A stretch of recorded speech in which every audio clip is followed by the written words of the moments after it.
3 августа 2010 года самолет Ан-24 авиакомпании Катек Авиа выполнял чартерный рейс 9357 по маршруту Красноярск-Игарка. Самолет вылетел из Красноярска в Игарку ночным рейсом. На борту самолета находились 11 пассажиров и 4 члена экипажа. Весь полет проходил в штатном режиме, но при заходе на посадку в аэропорту Игарка в сумерках экипаж столкнулся с плохой видимостью из-за сильного тумана. В результате плохой видимости командир воздушного судна не смог установить визуальный контакт со взлетно-посадочной полосой, но принял решение продолжать заход на посадку, вместо того, чтобы правильно оценить ситуацию и уйти на второй круг.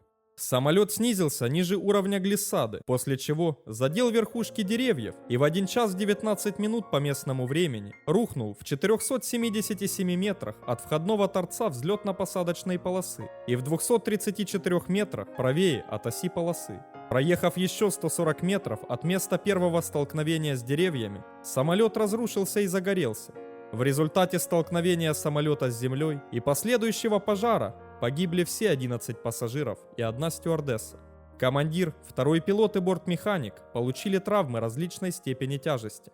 Сразу после происшествия было возбуждено уголовное дело. Расследование происшествия было начато 4 августа и закончилось 20 сентября. Согласно выводам комиссии Межгосударственного авиационного комитета, причиной катастрофы самолета Ан-24 рейса 9357 явилось решение командира заходить на посадку в условиях метеорологических минимумов аэропорта, непринятие экипажем своевременного решения об уходе на второй круг и снижение самолета ниже установленной минимальной безопасной высоты 100 метров, при отсутствии надежного визуального контакта с огнями приближения и огнями взлетно-посадочной полосы, что привело к столкновению самолета с деревьями и землей в управляемом полете.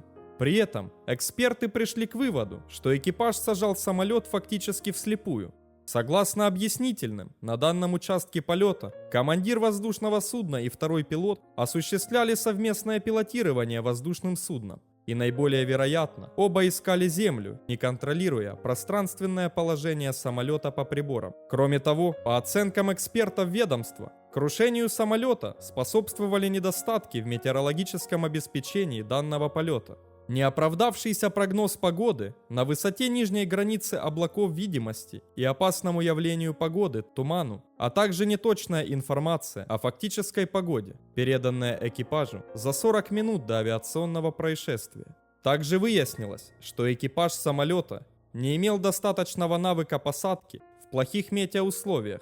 Согласно документам, полученным МАК, командир экипажа Николай Козлов только в период с июля 2009 по январь 2010 года участвовал в 6 тренировочных заходах на посадку в условиях пурги, тумана и низкой облачности.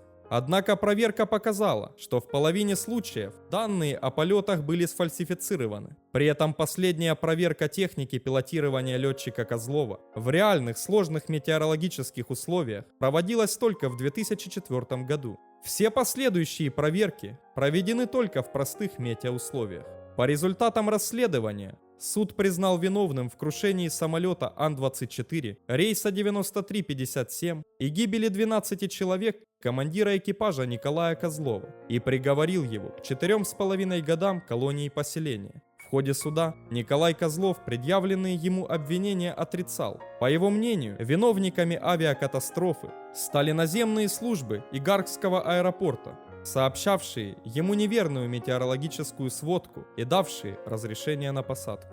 Смотрите также. 11 июля 2011 года авиалайнер Ан-24РВ авиакомпании «Ангара» выполнял внутренний регулярный пассажирский рейс 5007 по маршруту Томск-Сургут. Но через 1 час 26 минут после взлета у него отказал и загорелся левый двигатель. Экипаж совершил вынужденную посадку на реку Обь в 17 километрах от аэропорта Стрежевого. Но от удара о подводные препятствия самолет разрушился на 2 части.